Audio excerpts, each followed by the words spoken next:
What if I told you that the Jerusalem you see today in the news is not the ancient city of David, but a meticulously constructed 19th century stage set? I know how it sounds. It sounds insane. But before you close this video, I ask you to give me exactly 5 minutes, because what I am about to show you is not based on conspiracy theory or religious fanaticism. It is based on physical documents, on maps that are hundreds of years old, and on archaeological voids that modern historians are desperately trying to fill with excuses. We are used to believing that biblical geography is unshakable. We open modern maps and see names like Israel, Jordan, Jerusalem. But there is a question almost no one asks. When exactly did these names appear in these specific coordinates? Most of us grew up believing that history is a straight line, but in reality, history is written by the victors, and cartography is the tool they use to cement their victory. Today, we will embark on a journey that begins in the dusty archives of European royal libraries and ends in the very heart of the African continent. Because it is there, beneath layers of colonial renamings, that the true map of the ancient world is hidden. The real Zion is not in the Middle East, and those who run the world today know this perfectly well. They know that modern Jerusalem is a geopolitical outpost created for very specific reasons, and these reasons have far more to do with the imperial ambitions of Britain and France than with the faith of Abraham. Let's begin with a fundamental contradiction that archaeologists have covered up for decades. If you go to modern Jerusalem and start digging, you will find Roman stones, Byzantine mosaics, and Islamic architecture. But where are the traces of Solomon's megastructures? Where are the remains of the palaces that, according to the Bible, amazed the Queen of Sheba with their splendor? The official answer from scientists is always the same. Well, it was so long ago, everything has been destroyed. Everything has been rebuilt. But wait, we find pyramids in Giza that are 5,000 years old. We find the ruins of Mohenjo-Daro. We find ziggurats in Mesopotamia. Why does history behave so selectively on the Holy Land? Why did the greatest kingdom of antiquity leave behind not a single stone that can be unambiguously identified as Israelite rather than Phoenician or Canaanite? The answer might be much simpler and more shocking than you think. Perhaps you are simply looking in the wrong place. Because if we put aside modern atlases printed after 1948 and open the works of Claudius Ptolemy, a 2nd century geographer, or look at the maps of Sebastian Münster from the mid-16th century, we see something strange. On maps of Africa from that period, in regions we today call Ethiopia, Sudan, and even the territory of modern Nigeria, familiar names suddenly begin to surface. Zion, Jerusalem, Bethlehem. And these are not isolated cases. This is an entire system of toponyms that existed in Africa centuries before European archaeologists in the 19th century began assigning biblical locations to the Middle East. Stop for a second and think about the meaning of the word Zion. In biblical texts, Zion is often described as a mountain surrounded by lush vegetation, a place with an abundance of water, rivers, and wildlife. Now look at the landscape of the modern Middle East. It is an arid, stony region. Yes, it has its own beauty, but does it match the descriptions of a land flowing with milk and honey to the same extent as East Africa or the Great Lakes region? The Bible speaks of the Gihon River, which compasseth the whole land of Cush. Where is the land of Cush? Even mainstream historians agree that Cush is ancient Ethiopia and Sudan. The Gihon River is one of the rivers of Eden. If Gihon is in Africa, why are we looking for the origins of biblical civilization in the Levantine desert? This is not just a translation error, this is a systematic shift of coordinates. And this shift began in 1865, when the Palestine Exploration Fund, PEF, was founded in London. Under the patronage of Queen Victoria, a group of military engineers and theologians set out for Ottoman Palestine with one goal: to find biblical sites. They did not go to verify if they were there, they went to assign them. They took Arabic village names that sounded vaguely similar to Hebrew and declared, "This is ancient Ai. This is ancient Hebron." They redrew the map in real time, turning theological imagination into geographical fact. And this is the very map you see today on Google Maps. But the original maps do not lie. If we look at 17th century French and Portuguese maps of Africa, we find a region marked as the Kingdom of Judah, right on the western coast. We find references to the Promised Land deep within the continent. You might ask, why isn't this taught in schools? Because admitting that biblical geography was relocated would destroy the entire foundation of Western colonial dominance. Imagine the political consequences. If the true Jerusalem is not that disputed territory in the Middle East, over which blood has been spilled for decades, but a place deep within Africa, then what was the true purpose behind the creation of the modern state in 1948? This brings us to the most important part of this section. The hierarchy of power in our world is built on the control of the past. Whoever owns the history of Jerusalem owns the right to moral authority over 3 world religions. In the 19th century, Britain needed a pretext to establish a foothold in the strategic center between Asia, Africa, and Europe. They needed an unsinkable aircraft carrier, a sacred justification for their presence on the route to their Indian colonies. What could be better than the return of an ancient people to their historical homeland? But to do this, they first had to construct this homeland on paper. They used the same method they used when colonizing Africa itself. They erased local history and imposed their own. In Africa, they renamed cities after their kings. In the Middle East, they renamed cities after biblical prophets. But the traces remained.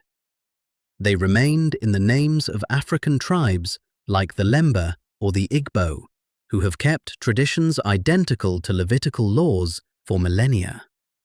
They remained in ancient Ethiopian manuscripts that describe Jerusalem as a highland city surrounded by lakes. And, most importantly, they remained in the secret reports of the Jesuits, who, in the 16th century, penetrated deep into the African continent and discovered, to their horror, peoples practicing Judaism in its purest, most ancient form, entirely free of European or Babylonian influence. The Jesuits were the elite of the Catholic Church, its scouts and scholars. In their archives, which remain closed to the general public to this day, are reports of missions to Abyssinia and further south. Do you know what they were looking for there? They were looking for the Ark of the Covenant, and they were not looking for it in Palestine. They looked for it in Africa because their own ancient texts pointed precisely there. If Jerusalem had always been where it is now, why would the Vatican and European monarchs spend centuries searching for holy relics in the African jungles and mountains? Cartography is not just the science of land, it is the science of legitimacy. When you look at Emmanuel Bowen's map of 1747, which I mentioned in another video, you see the label Slave Coast, and right behind it, Kingdom of Judah. This is not a coincidence of names. This is an indication that those who were carried away in chains were the very people whose land was marked with that sacred name. And as soon as these people were exiled from their land, the land itself had to be renamed to erase any connection. On 19th century maps, the Kingdom of Judah suddenly vanishes, turning into French Dahomey. Meanwhile, in the Middle East, during that exact same time, the name Jerusalem begins to be printed in bold letters over a tiny Ottoman settlement. We have to ask ourselves, why do Google Maps and modern satellite systems so diligently obscure certain coordinates in Africa? If you try to find specific places mentioned on 16th century maps, you will encounter blurred zones or official restricted areas. What is there? Ruins that do not fit into the official version? Or perhaps physical evidence that Mount Zion is not a hill within the limits of a modern city, but a majestic peak near the equator? Look at the description of the climate in ancient texts, the description of changing seasons, rains, flora, and fauna.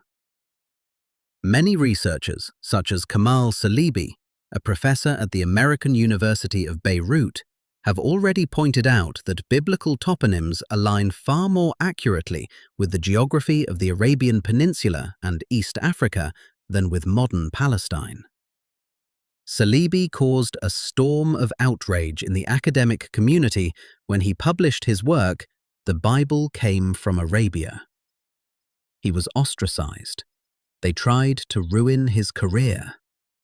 Why? Because he touched upon the most dangerous secret of modern times: geographical substitution. If you follow the evidence, you will see that the entire history of the Holy Land over the past 200 years is a project of perception management. This does not mean that faith does not exist. It means that faith was used as a cover to rewrite coordinates. The real Promised Land was a place of incredible abundance and strategic importance, so great that empires decided not just to conquer it, but to wipe it off the face of the earth, relocating its name to a barren strip of land elsewhere, so that no one would ever find the way back to the true source of power. Now that we have established that the archaeological voids of the modern Middle East contradict the grand scale of biblical descriptions, we must ask the most critical question: how exactly was this geographical substitution carried out? How could the entire world be convinced that the Promised Land was in one place when all the clues pointed to another?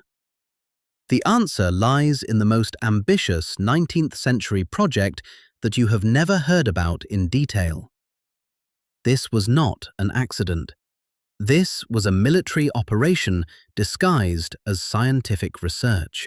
I want you to transport yourself to London in 1865.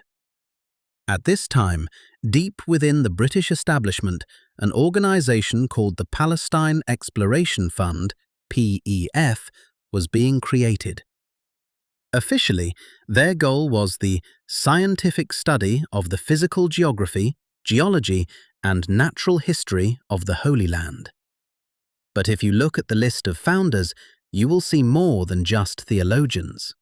You will see officers of the Royal Engineers, cartographers of the British Army, and Foreign Office officials. Why was the army involved in biblical archaeology? Because geography is the front line of any empire. The British needed a legal and moral claim to a region that then belonged to the Ottoman Empire, and they decided to create this claim by literally drawing it. The leaders of the fund, such as Charles Warren and Claude Conder, arrived in Palestine with a Bible in one hand and a theodolite in the other. But they faced a problem. The local Arab residents knew of no biblical cities. They lived in villages with names that had nothing to do with Hebrew. And so, the PEF applied a method I call phonetic looting. If they found a village with a name that sounded even remotely like a biblical one, they declared it the probable site of the ancient city. If the name didn't fit, they searched the surrounding areas for ruins, khirbets, and assigned the necessary names to them. This was a toponym factory. They weren't discovering history, they were projecting it onto the landscape. In their reports, which are kept in archives in London today, Warren and his team often complained that evidence is catastrophically scarce. But in official publications for the general public, the tone was completely different. The world was informed of great discoveries which, upon closer inspection, turned out to be the foundations of ordinary Byzantine farms or Roman watchtowers. The entire modern biblical atlas is the product of this 50-year effort by British military cartographers. But why were they in such a hurry? Because at that very same time, other explorers were beginning to report incredible finds deep inside Africa. Finds that aligned frighteningly well with descriptions of Israel's golden age. Let's talk about the gold of Ophir. According to the Bible, King Solomon received colossal amounts of gold from Ophir. Every 3 years, his fleet returned laden with treasures, ivory, and exotic animals. Where is Ophir on the map of the Middle East? Scientists have speculated for decades, pointing to Yemen or tiny desert mines. But none of these regions could provide the quantity of gold described in the text. Now look at southern Africa. In 1871, explorer Karl Mauck discovered the ruins of Great Zimbabwe, Cyclopean stone structures built without mortar, with towers and walls unparalleled in sub-Saharan Africa. The first thing Mauck said upon seeing this was, "I have found the palace of the Queen of Sheba. This is Ophir." Mauck was not crazy. He saw before him an architectural scale that matched the grandeur of biblical descriptions. Great Zimbabwe was the center of a gold-producing empire that shipped metal all over the world. But look at what happened next. As soon as the British colonial administration realized the danger of this discovery, the history was immediately rewritten. Official science declared that Great Zimbabwe was the result of the labor of local Bantu tribes, despite the fact that the locals themselves said these walls were built by white men from antiquity or people who came from the north. The colonial authorities banned any research that could link these ruins to Semitic peoples. Why? Because if Solomon's gold was in Africa, then Solomon himself was there. And if Solomon was in Africa, then the entire construct of civilized Europe, bringing light to the savage continent, would crumble to dust. Stop and think about this. We are told that the ancient Israelites were a small nation in the Levantine corridor. But the Bible describes a global trading empire. An empire that had fleets in Tarshish and Ophir. For such an empire to exist, its center had to be in a place rich in resources. Palestine is a place with almost no resources.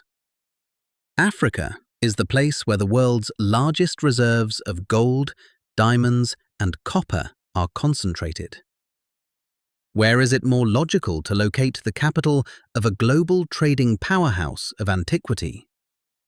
In the arid mountains of Judea, or in the rich valleys that control access to the mineral wealth of the continent?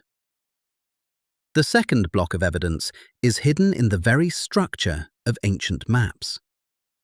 I want you to pay attention to one detail that mainstream historians try not to publicize.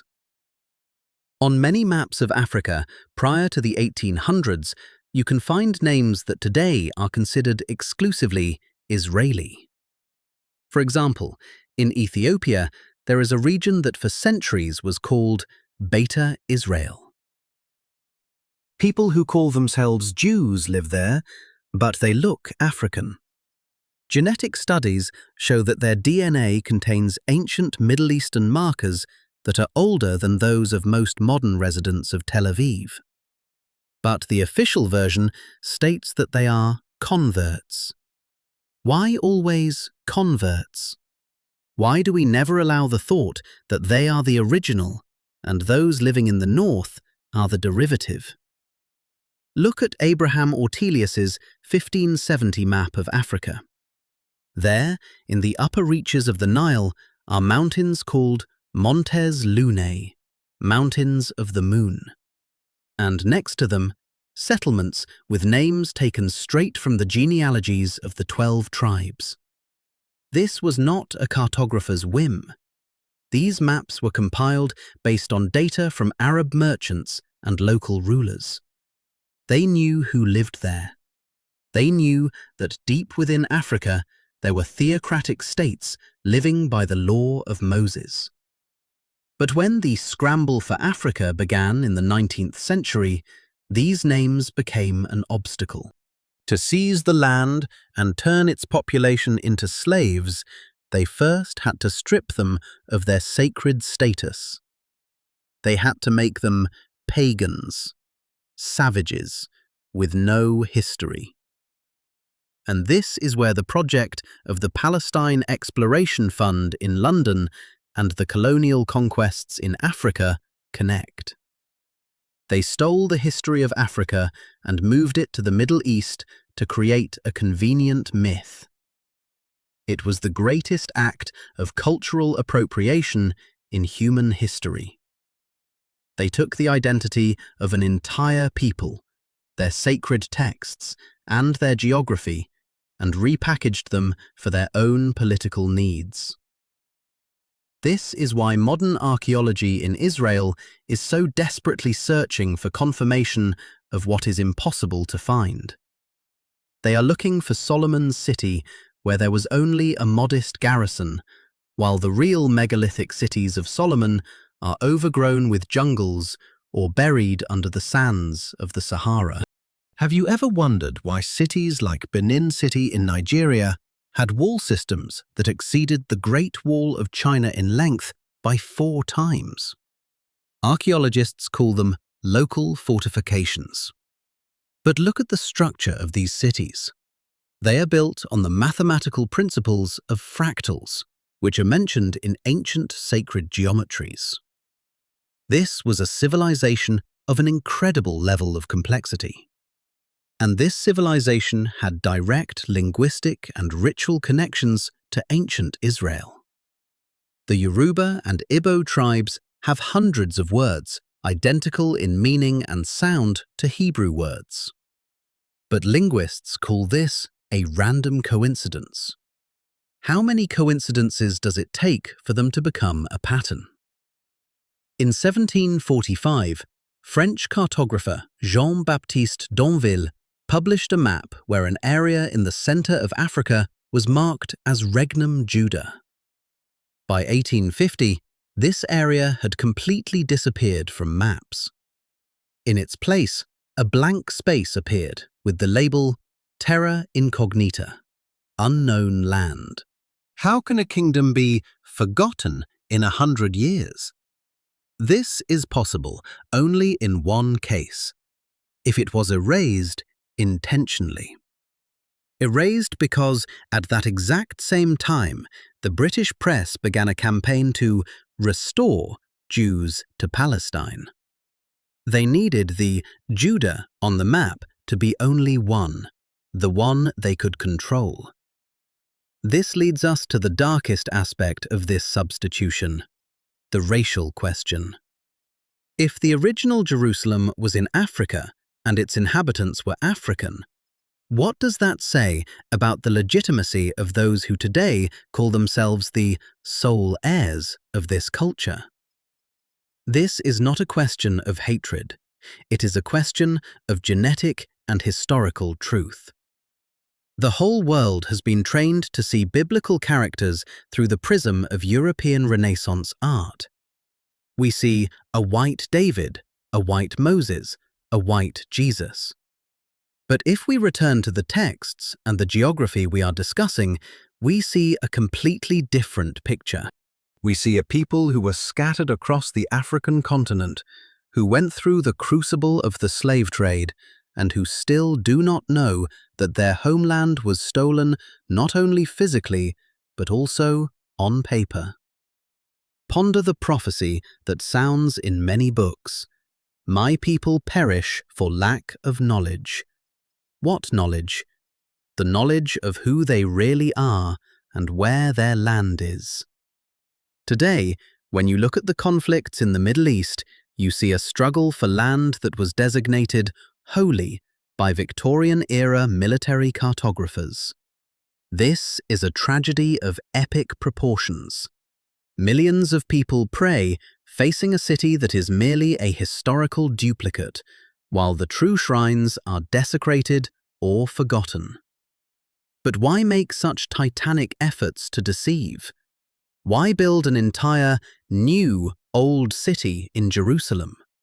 Because sacred geography possesses real power.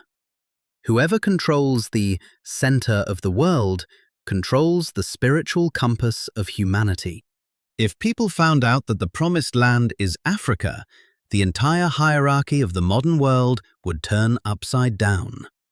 Resources, power, spiritual authority, all of this would return to those from whom it was taken.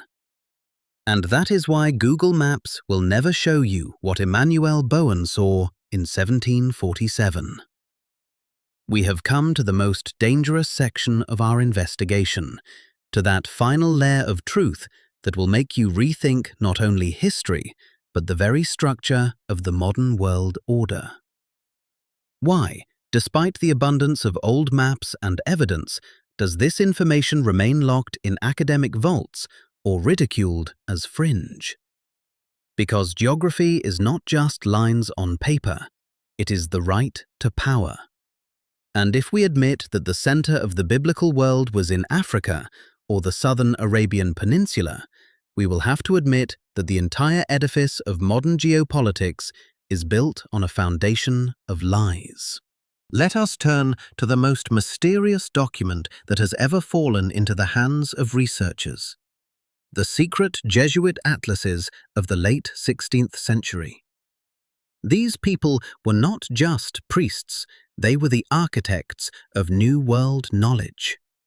In their archives, some of which were accidentally declassified during administrative reforms in the Vatican, are maps where Jerusalem and Mount Zion are marked in coordinates that today correspond to the highlands of East Africa. These maps show a complex network of cities and temples that the Jesuits called the true heritage. But the most striking thing is their descriptions of the landscape. They describe Jerusalem as a city standing on a huge rift, surrounded by rivers flowing in 4 different directions of the world. Now look at the Great Rift Valley in Africa. This is the only place on the planet that perfectly matches the topographical description of the biblical Eden and the Promised Land. But how did this information disappear? The main act of erasure occurred not in antiquity, but very recently, at the Berlin Conference of 1884. This event went down in history as the Scramble for Africa, when European powers simply sliced the continent into pieces. But historians rarely speak of the fact that, parallel to the division of land, there was a division of meanings.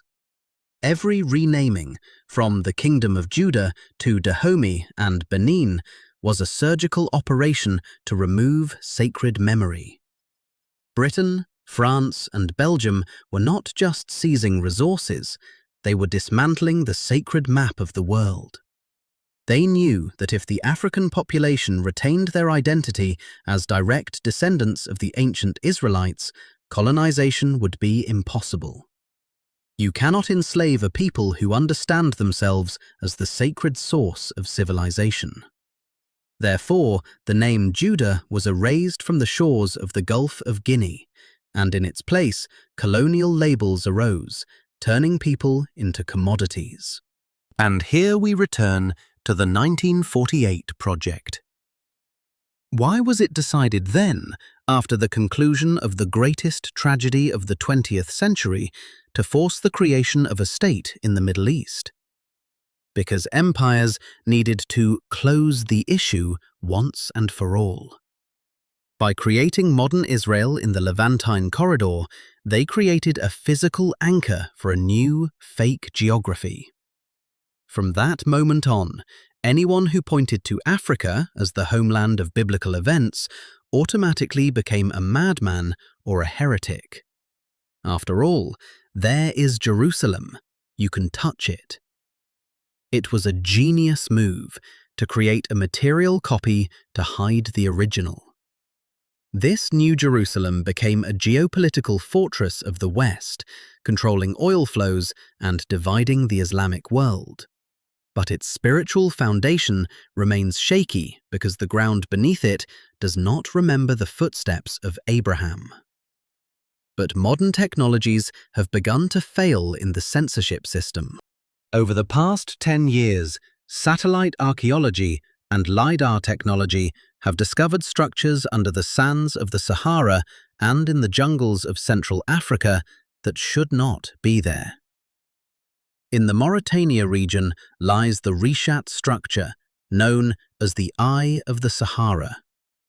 Some independent researchers point out that its size and concentric shape correspond frighteningly well to descriptions of ancient sacred cities mentioned not only in Plato, but also in esoteric Jewish texts. Under the sands of the Sahara, the beds of ancient rivers have been discovered, such as the Taman Rasset, which was once one of the largest rivers in the world. This entire region, now turned into desert, was a blooming garden just 5,000 to 7,000 years ago.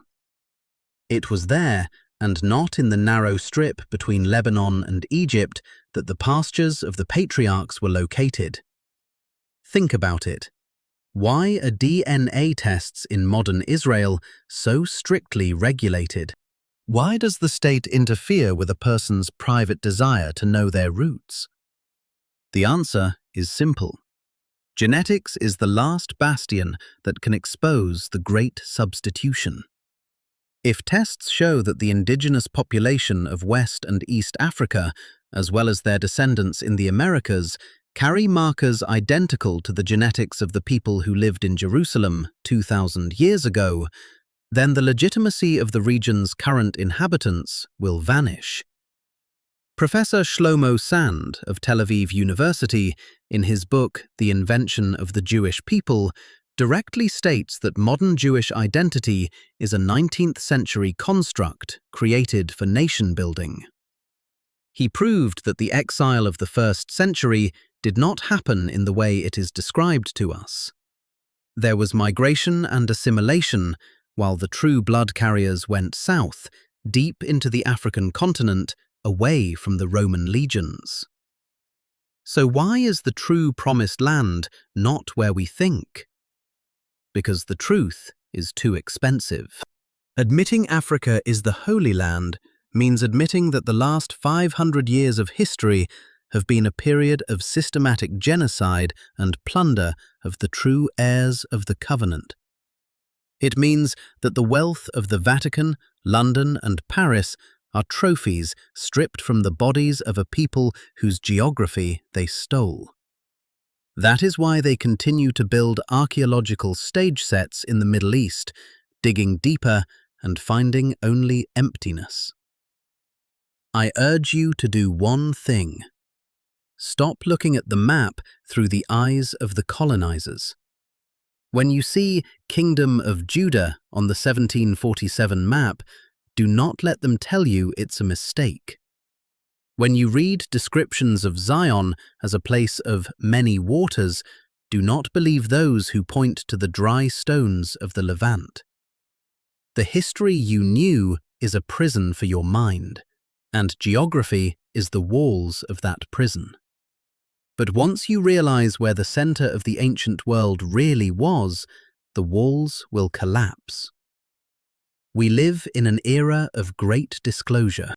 What was hidden for centuries is now leaking through digital archives, through genetic laboratories, and through the awakening consciousness of people around the world. The true Jerusalem is not just a point on a map. It is the key to understanding who you really are. Those who erased the coordinates hoped you would never find your way home. But they forgot one detail. The truth is written not only on parchment, but in the very earth itself, which continues to keep its secrets under layers of sand and colonial concrete.